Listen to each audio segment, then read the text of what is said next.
मैं आज बात करने जा रहा हूँ एक अद्भुत पौधा एलोवेरा का इतिहास। अभी तक लोग राजा महाराजा का इतिहास, किला के बारे में इतिहास, ऐतिहासिक धरोहरों के बारे में इतिहास को सुनना पसंद करते थे।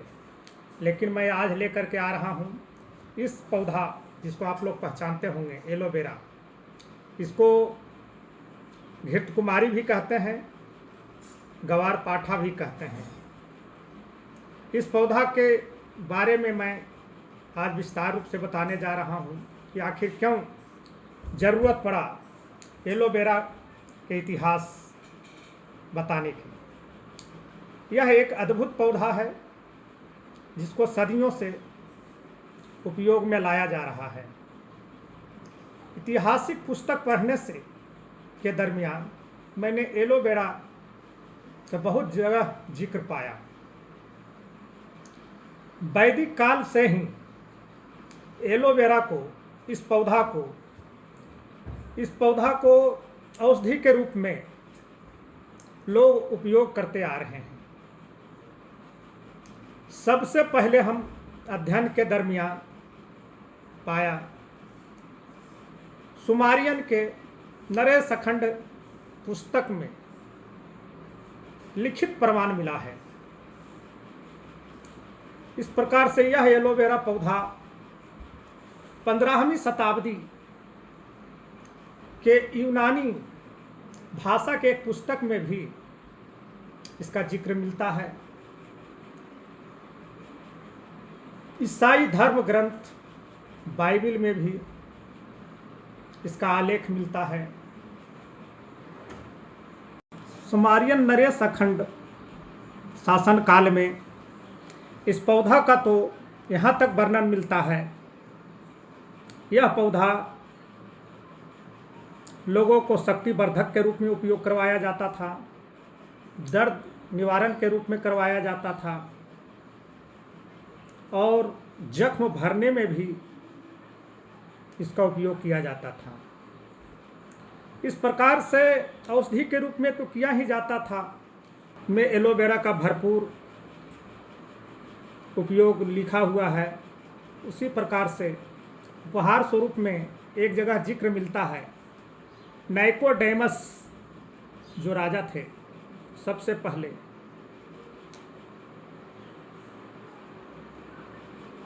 अपने मित्र प्रथम जीसस से मिलने गए थे तो उपहार स्वरूप एक शरबत लेकर के गए थे। वह शरबत जो बना हुआ था इस एलोवेरा पौधे के अंदर जो जेल होता है उस जेल से और मिराह के मिश्रण से बना हुआ था। तो सोचिए, एलोवेरा इतना उपयोगी तत्व भरा पौधा है कि उपहार स्वरूप एक राजा दूसरे राजा के यहाँ ले जाते थे। इस प्रकार से पुरातन यूनान में भी जिक्र मिलता है कि पुरातन यूनानी भाषा में उपयोग में पढ़ने के दरमियान कुछ लेखकों ने जिक्र किया है कि उस समय सौंदर्य प्रधान के रूप में, शक्तिवर्धक के रूप में और जख्म भरने के रूप में, दर्द निवारक के रूप में और स्किन को, फंगल से स्किन इन्फेक्शन को ठीक करने के रूप में उपयोग करते थे। यूनानी महारानी नेफेरतित्ती अति सुंदर सौंदर्य का राज जब महारानी से पूछा गया, नेफेरतित्ती से, कि आपका सौंदर्य का राज क्या है, तो हम महारानी पुस्तक में वर्णित शब्द से पता चलता है कि उनके धर्म गुरु उनको बताए थे, महारानी को, कि आप इस एलोवेरा का जेल और घोड़ी का दूध का मिश्रण करके उससे स्नान करने से कुरूप से कुरूप व्यक्ति भी सुंदर हो सकता है। और एलोवेरा का जेल का पेय सुबह में लेने के लिए खाली पेट, इसी प्रकार से मैं निरंतर करते आ रहा हूँ। यही मेरी राज है सुंदरता का। इस प्रकार से इसका औषधीय गुण सारे अध्ययन के दरमियान पता चलता है कि औषधि से भरा हुआ यह पौधा है, अपार गुणों का भंडार है। 350 ईसा पूर्व सिकंदर युद्ध में बाणों से जब घायल हो गया था तो जख्म नासुर बन गया था। सारा चिकित्सा प्रणाली फेल कर गया था सिकंदर महान के इलाज में। सारे वैद्य हाथ उठा दिए थे।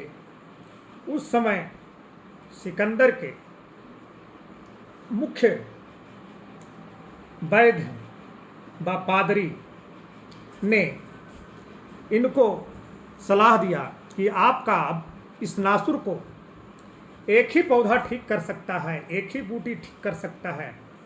उस पौधा का नाम है, यही एलोवेरा पौधा के बारे में मुख्य चिकित्सक वैद्य बताए थे कि यह पौधा ही आपको, एलोवेरा पौधा ही आपको जीवन बचा सकता है। उस प्रकार से सिकंदर इस पौधा का मंगवाया गया, जो सोकोत्रा द्वीप पे उस समय अफ्रीका से 280 किलोमीटर की दूरी पर यह द्वीप था, वहाँ से मंगाया गया। और सिकंदर को, अलेक्जेंडर को इसका लेप, इसका जेल का लेप और इसके गुद्दा को सेवन करवाया गया निरंतर। देखते देखते सारा नासुर जख्म ठीक हो गया। सिकंदर चंगा हो गया, पूर्ण रूपेण ठीक हो गया। सिकंदर के मन में एक विचार आया कि क्यों नहीं उस सोकोत्रा द्वीप को, जो अभी यमन का हिस्सा माना जाता है, यह द्वीप पर ही कब्जा कर लिया जाए। वह सिकंदर इस एलोवेरा पौधा के लिए, इस एलोवेरा पौधा के लिए सिकंदर सोकोत्रा द्वीप पे चढ़ाई कर दिया और उस सोकोत्रा द्वीप को अपने कब्जे में कर लिया। और जब जब युद्ध में सिकंदर का सैनिक घायल होते थे तो इस एलोवेरा पौधा का भरपूर ही उपयोग करवाते थे, लेपन करवाते थे और जख्म बहुत जल्दी ठीक हो जाता था। इस प्रकार से नेपोलियन के बारे में भी पढ़ने पे, नेपोलियन बोनापार्ट भी है जो इस पौधा का घायल होने पे अपने सैनिकों के बीच में भरपूर उपयोग करते थे। फ्रांस के एक लेखक ने तो इस पौधा को अपने पुस्तक का नाम ही डॉक्टर एलोवेरा रख दिया, एलो रख दिया। तो इस प्रकार से अध्ययन करने के दरमियान, इतिहास पढ़ने के दरमियान इस पौधा का सदियों से उपयोग होते आ रहा है और अभी तक उपयोग होते जा रहा है। पहले लोग जड़ी बूटी पे ही ज़्यादा रिसर्च करते थे, इसी का अध्ययन करते थे, लेकिन इधर बीच में इसके गुणों को धीरे धीरे भूलने लगे।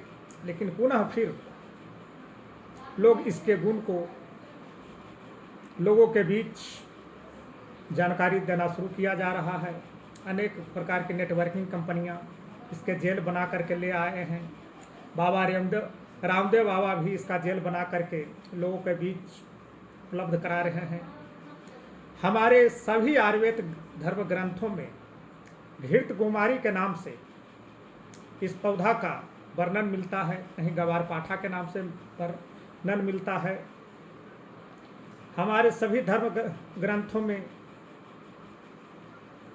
एलोवेरा का कहीं न कहीं बखान मिलता है। ऋषि मुनि लोग जो तपस्या करते थे, कई एक दिनों तक ले उपवास करते थे, अध्ययन के दरमियान यह पता चला है कि एलोवेरा का जूस ही पी करके निर्जला तपस्या करते थे। इसमें इतनी अद्भुत शक्ति है कि हमारे धर्म ग्रंथ में तो इसका एक जगह जिक्र लिखा हुआ है कि एलोवेरा घृत कुमारी ग्वारपाठा को स्वर्ग की बूटी कहते हैं। इस बूटी को हम लोग भरपूर उपयोग करें, इसको विस्तार रूप से जानें, खाने का तरीका जानें, इस बीमारी में कैसे काम करता है जानें। मैं अगले वीडियो में इसका क्या फ़ायदा किस बीमारी में करता है, खाने का तरीका क्या है और किन किन बीमारियों को जड़ से समूल नाश करता है, मैं बताऊंगा। आप मेरे वीडियो को देखते रहिएगा। मेरा चैनल का नाम है सर्वोदय होमियो और मेरे चैनल को सब्सक्राइब करते रहिए, शेयर करते रहिए, बेल आइकॉन को दबाते रहें ताकि मैं नया नया वीडियो लेकर के आपके जानकारी के लिए आता रहूं। जय हिंद, जय भारत, हिंद दोस्तों।